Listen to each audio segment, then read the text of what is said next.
Good morning, my dear friends. It's Sunday in Asia. Hope everybody's fine. Thank you for supporting and watching my videos. I would be happy if we would be able to do live broadcast so that I can see you face to face and answer your questions. Wow, I'm so excited. However, I cannot do that because I don't have enough followers. So if you can help me with that, I would appreciate it. Thank you. Let's go to our topic. It's about living in sin. How can we overcome that? Let's get the example in my background, Sodom and Gomorrah. We know that Lot lives in Sodom and Gomorrah's province or city, but his God-fearing life wasn't able to influence the community. So the community still continued to live a dreadful, sinful life. All of the people, almost. So God removed Lot and his family from that place and destroyed the city because they do not want to repent or to live a godly life. There's also other stories about that, Lot's life and everything, but that's a different topic. Let's get another example because you might think God is not merciful. He just destroyed the city. No, God is merciful and full of love. Let's show you. Remember the story of Nineveh. Yeah, it was doomed for destruction just like Sodom and Gomorrah. However, God, sent Jonah there to stop the destruction, and the people repented, so they were spared. They asked forgiveness from God, so they were forgiven. See, that's proof that God is love and God is merciful and God is justice. He doesn't just punish people without giving them second chances or even third chances or more. Now let's understand the mercy of God and sin. Sin is what you call like a disease, like cancer. Once it's there, the earlier you remove it, the better of chances of surviving. The late detection of cancer, the less chances of surviving. You will die with it. So, it says here in the first verse I would like to share with you in Ephesians chapter 4 verse 26, do not let the sun go down while you are still angry. Do not let or give the devil a foothold, my dear friends. What does this mean? It means that Satan will always be there to have a chance to grab us and to let us live in sin. That's why this context is about being angry, because being angry is a sin. You know that. And the Bible tells us if you're angry, do not sin. Ask God to remove this sin before it becomes permanent. Remember the story that I mentioned a while ago when you're angry with somebody and you do not see the light in and you don't ask God for guidance, then you end up being angry with that person forever, even if they're doing good. Because the devil already has a foothold in us. So, first is let's understand the devil wants us so badly. As a matter of fact, he doesn't rest. Let's check this verse.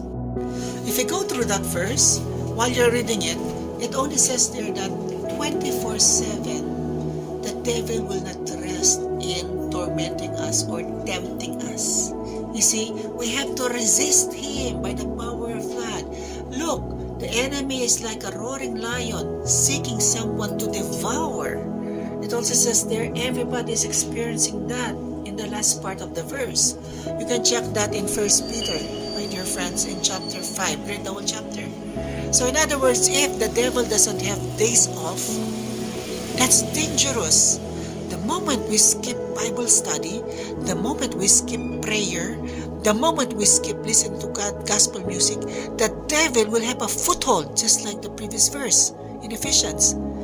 It's gonna have a foothold, and once the habit of not reading the Bible or having that daily devotion or dependent on God becomes a habit, then Satan will dig deep in your hearts and plant the seeds of sin. And when sin is so deep in ourselves, it really takes major surgery to remove that. It will not go away that instant. That's the dangerous part. That's why prevention is better than cure. You agree with that, my dear friends? Like, it's better to stay away from the problem than be in the problem and find solutions, because there are consequences when it's already there.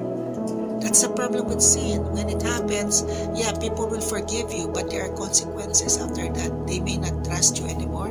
They may not deal with you anymore. That's a consequence. We cannot take away from that, remove the consequences. That's why we stay away from it.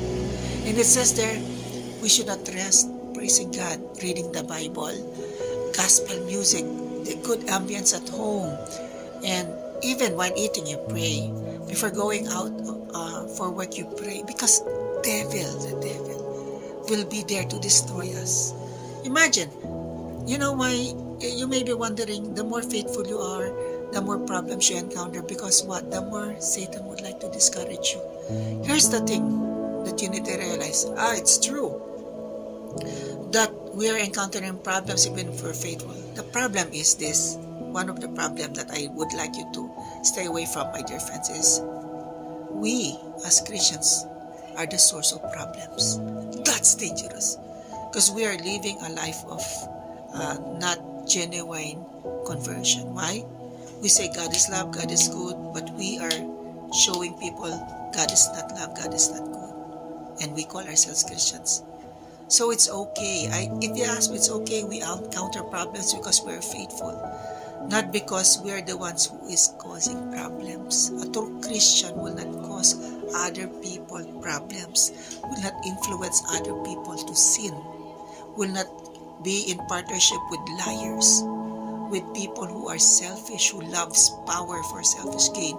We would not partner with those, because we know that that is sin. And it says there, we don't want Satan to be part of our lives of foothold. We don't want to what?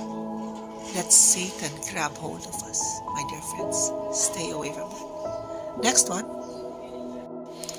Now, the next one, my dear friends, is about doubt or fear. Let's read the verse. So do not fear, for I am with you. Do not be dismayed, for I am your God. I will strengthen you and help you. I will uphold you with my righteous right hand. That is affirmation. God is already telling us, I am your God.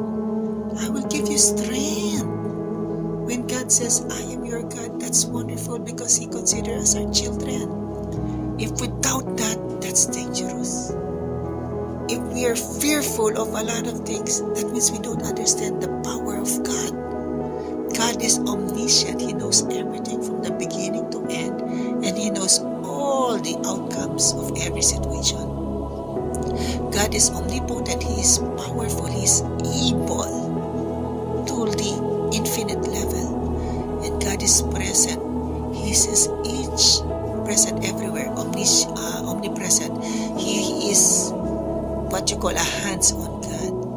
He is with every individual person born on this earth. He is there. That's why He said, I am with you. Do not doubt that, my dear friends. It is written in the scriptures. It is what you call a hard copy. It is evidence that even in court you need hard evidence, right? And the most solid evidence is paperwork, paper trail. This is the paper trail of God, saying, I am your God, meaning it's a privilege because He called us our children. I am your Father. That's wonderful, my dear friends. That's why do not doubt. Okay, the last verse is, therefore do not let sin in your mortal body, so that you obey its evil desires, not offer any part of yourself as to sin as an instrument of wickedness. My dear friends, this is one of the things we have to prevent. Sin in its totality. If there's one thing we should understand is, or we should know is, the moment somebody tells us, hey, that's a bad thing to do, we stay away from that bad thing. Because, we would not want to be an instrument of wickedness, my dear friends. I can't reiterate this any further, but just say that it is possible that we can be an instrument of wickedness through the power of God, through the power of the Holy Spirit, through reading scriptures, exercising our faith. This can be prevented, my dear friends. We should stay away from people who love to sin, who love to acquire wealth or power in an evil way.